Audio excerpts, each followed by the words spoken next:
Hello student, welcome to my channel.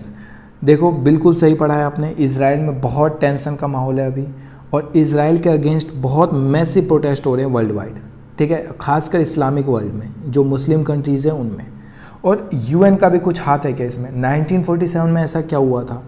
United nation ने कोई resolution pass किया था क्या?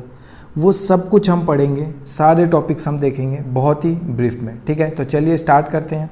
क्या है, देखो, प्रोटेस्ट बहुत ज़्यादा हो रहे हैं, और ये फ़ोटो देखना इसलिए भी ज़रूरी है क्योंकि हमें इससे ये पता चलेगा कि प्रोटेस्ट रॉयट्स की तरह हो रहे हैं या फिर बहुत पीसफुल हो रहे हैं, ठीक है। तो बहुत जगह तो पीसफुल हो रहे हैं, लेकिन बहुत जगह रॉयट्स भी हो रहे हैं, ठीक है। वर्ल्ड वाइड की बात कर रहा हूँ मैं। इजराइल के अंदर भी प्रोटेस्ट हो रहा है, वो भी देखेंगे हम। ये है पाकिस्तान की फ़ोटो, पाकिस्तान में इस तरह से प्रोटेस्ट किया जा रहा है, ठीक है। और ये है टर्की की फ़ोटो, टर्की में इस तरह से प्रोटेस्ट किया जा रहा है। बहुत ही ज़्यादा लोग इकट्ठा होके और प्रोटेस्ट कर रहे हैं, लाइट जला के या जैसे कह सकते हैं आप। तो दिखने में लगभग पीसफुल जैसा ही है। अब जब टर्की की बात आ गई है तो एक क्वेश्चन कर लेते हैं, what is the capital of Turkey? Turkey की कैपिटल क्या है, ठीक है। अब 4 ऑप्शन है आपके पास, कमेंट सेक्शन में आंसर दीजिए। वीडियो के एंड में मैं आपको आंसर दे दूंगा।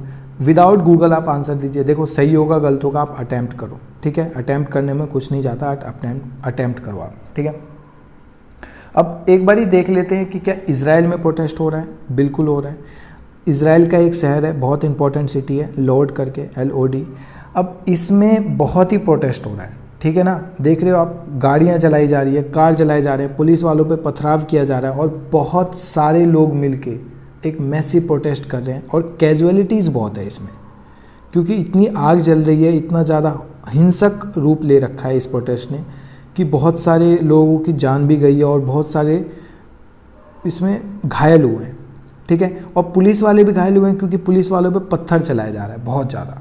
तो इजराइल के अंदर भी बहुत टेंशन है, सिविल वॉर जैसी स्थिति है। इतनी ऐसी स्थिति खराब है कि इमरजेंसी लगाया गया है लॉर्ड में, ठीक है। इजराइल ने इस शहर में, इतने इंपॉर्टेंट शहर में इमरजेंसी लगा दिया, ऐसी हालत हो रखी है, ठीक है।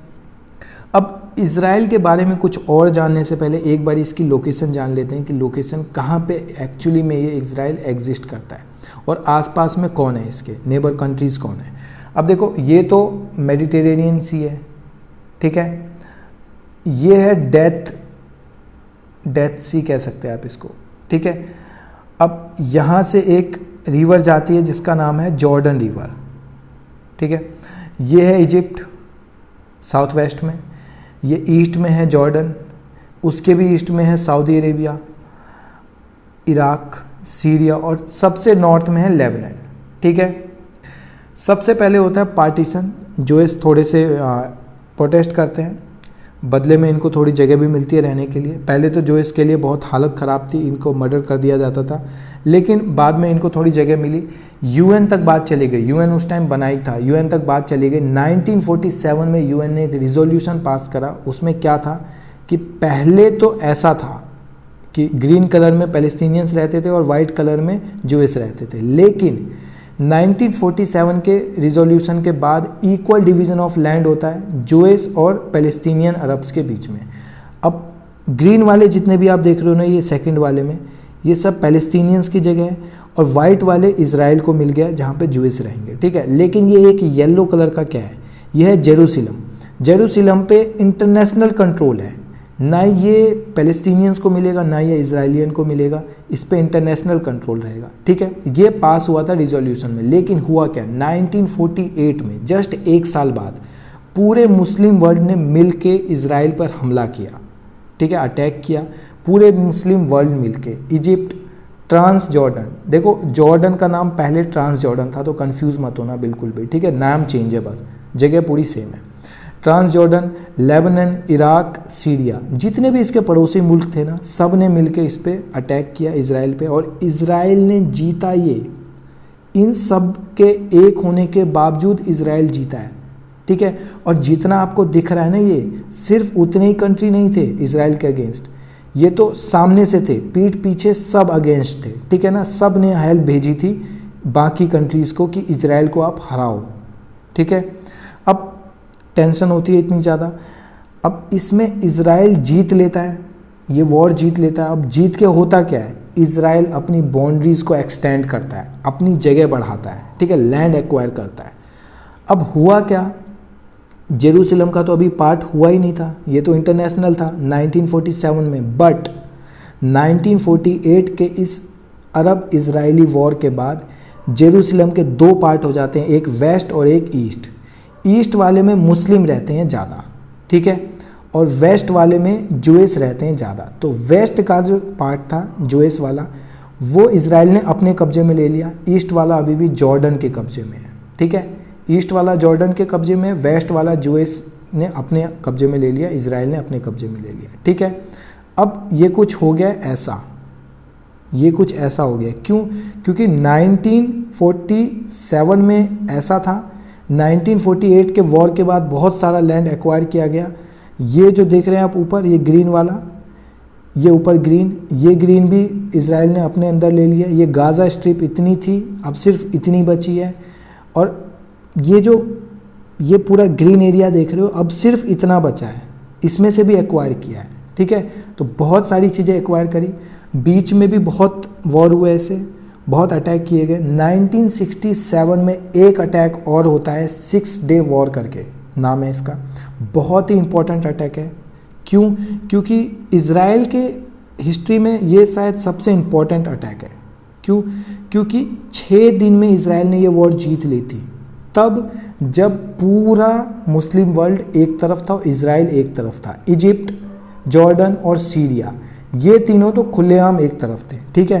बाकी इन तीनों के सपोर्ट में कौन कौन था, जिन्होंने अपने रिसोर्सेज, संसाधन, ट्रूप्स, जितने भी सामान होते लड़ने के, वो सब भेजे थे। किसने? इराक ने, Saudi Arabia, Kuwait, Algeria, Pakistan, Turkey, ये सब जितने भी थे ना, सब ने अपना कुछ ना कुछ भेजा था इजिप्ट, जॉर्डन और सीरिया को कि आप इजराइल को हराओ।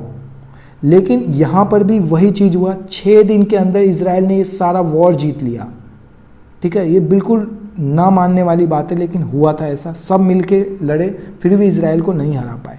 अब इजराइल ने फिर लैंड एक्वायर करा। अब गाज़ा स्ट्रिप जो था वो एक्वायर कर लिया। गाज़ा स्ट्रिप यहाँ पे आप देख रहे हैं, ये चीज़ इस इमेज में यहाँ पे गाज़ा स्ट्रिप है, ये एक्वायर कर लिया। गोलन हाइट, ये यहाँ पे ऊपर आप गोलन हाइट देख रहे हैं, ठीक है, ये भी एक्वायर कर लिया। वेस्ट बैंक ये पूरा, ये जो आप देख रहे हो ना, ये पूरा वेस्ट बैंक, इसको क्यों कहते हैं? क्योंकि मैंने बताया था अभी कि यहाँ से एक जॉर्डन रिवर जाता है, जॉर्डन रिवर के वेस्ट में है ये, इसलिए इसको वेस्ट बैंक कहते हैं, ठीक है।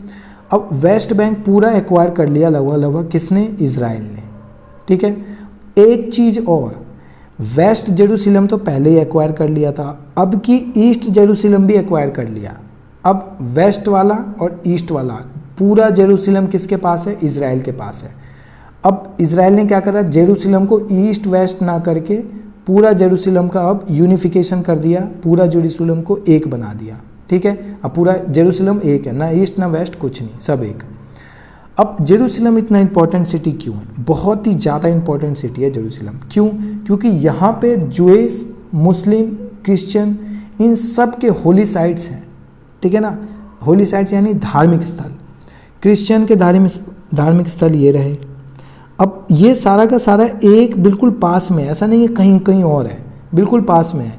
क्रिश्चियन के यहाँ पे है, मुस्लिम का क्वार्टर यहाँ पे है, जूइश क्वार्टर इधर है, अर्मेनियन क्वार्टर इधर है, ठीक है। चारों एक साथ है और बहुत ही इंपॉर्टेंट है, सबके लिए इंपॉर्टेंट है। क्रिश्चियन के लिए इसलिए इंपॉर्टेंट है क्योंकि यहाँ पे जो इनके भगवान थे ज्यूस, उन्होंने यहीं पे उनको डेथ दी गई थी, ठीक है, जीसस क्रिस्ट जिसे हम कहते हैं। और मुस्लिम के लिए इसलिए इंपॉर्टेंट है क्योंकि मोहम्मद यहीं पे अल अक्सा मॉस्क के पास आए थे और यहाँ पे इनका काफ़ी लिंक रहा है।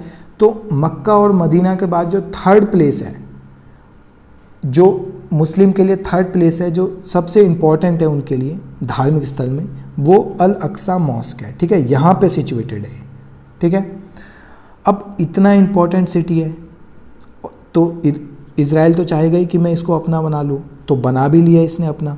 लेकिन इज़राइल चाहता है कि इंटरनेशनली इसको रिकॉग्नाइज कर दिया जाए कि जेरूसलम इज़राइल का पार्ट है। इसलिए इज़राइल ने क्या करा, जेरूसलम को एज अ कैपिटल बना दिया कि भैया हम इसको कैपिटल बना रहे हैं। लेकिन इंटरनेशनली इसको एक्सेप्ट नहीं किया गया, इंटरनेशनली इसको एक्सेप्ट नहीं किया गया। और तेल अवीव, ये देख लो यहाँ पे तेल अवीव इसका कैपिटल माना जाता है इंटरनेशनली। इवन इंडिया भी तेल अवीव को एज अ कैपिटल रिकॉग्नाइज करता है, ना कि जेरूसलम को। ठीक है, इजराइल ने तो सोचा था जेरूसलम को रिकॉग्नाइज कर दिया जाएगा तो इनडायरेक्टली जेरूसलम इजराइल का पार्ट बन जाएगा। ठीक है, लेकिन ऐसा हुआ नहीं, किसी ने इसको एक्सेप्ट नहीं किया। तो हमने इतने में क्या देखा है कि सबसे पहले ये पूरा एक था, 100% आबादी किसकी थी, पैलेस्टीनियंस की थी लगभग।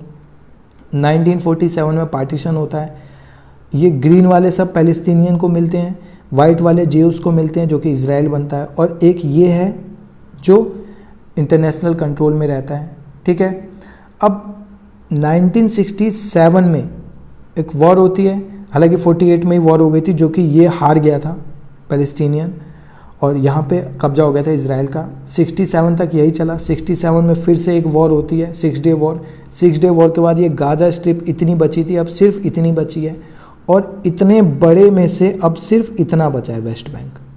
ठीक है, ये पूरा अरब स्टेट था, इस अरब स्टेट में से अब सिर्फ इतना वेस्ट बैंक बचा हुआ है। ये आप देख सकते हैं, एक रिवर जा रहा है साइड से, देख रहे हो, ये रिवर है जॉर्डन रिवर। अब 2020 में, जो कि अब फ़िलहाल की बात है, फ़िलहाल में अब ऐसा हुआ है, ये देख रहे हो डॉट डॉट डॉट डॉट, ये जितने भी इंपॉर्टेंट सिटीज़ है ना, इजराइल ने अपने कब्जे में ले लिया है। अब जो बचे हुए हैं वो ही बचा है पैलेस्टीनियंस के पास। ठीक है, और एक ये गाजा स्ट्रिप बचा हुआ है। ठीक है, गाजा स्ट्रिप में हालांकि पैलेस्टीनियंस रहते हैं, अभी भी इजराइल ये कहता है कि गाजा स्ट्रिप हमारा ही है। तो ये है इसका मेनली हिस्ट्री। अब देखो, प्रेजेंट सिचुएशन जानने से पहले हमें हिस्ट्री जानना ज़रूरी है। हिस्ट्री बिना जाने प्रेजेंट सिचुएशन बहुत अच्छे से समझ आने वाली है नहीं। ये वीडियो थोड़ी लंबी हो गई है, तो सेकंड वीडियो में हम पूरा प्रेजेंट सिचुएशन को देखेंगे कि एक्चुअली में इजराइल में हो क्या रहा है। ठीक है, ये तो हमने देख लिया कि कैसे इजराइल का मैप बदलता गया, मैप यानी कैसे बाउंड्रीज बदलती गई इजराइल की। अब देखते हैं, क्वेश्चन पे आते हैं। देखो, टर्की की कैपिटल क्या है? बहुत सारे लोगों को लगता है इस्तांबुल है टर्की की कैपिटल, लेकिन देखो इस्तांबुल नहीं है, अंकारा है। ठीक है, इस्तांबुल उसकी कैपिटल नहीं है, लेकिन जैसे इंडिया के लिए मुंबई है, इंडिया के लिए मुंबई है फाइनेंस कैपिटल, जहाँ पे देखो पैसे का ज़्यादा होता है, तो फाइनेंस कैपिटल हम कह सकते हैं इस्तांबुल को, कि मेन जो एक फाइनेंस कैपिटल होता है वो इस्तांबुल है, लेकिन जो कैपिटल है वो अंकारा है। ठीक है, तो उम्मीद है आपको समझ में आया होगा अच्छे से। एक वीडियो और आएगी, वो प्रेजेंट सिचुएशन पे बेस्ड होगी, तो उसको भी आप देख लीजिएगा, अच्छे समझ में आएगा। अगर अच्छा लगा हो तो लाइक करो, कमेंट करो, शेयर करो, आंसर ज़रूर देना इसका, अगर आप लास्ट तक बने हुए हैं तो। मिलते हैं अगली क्लास में, तब तक के लिए सुरक्षित रहें।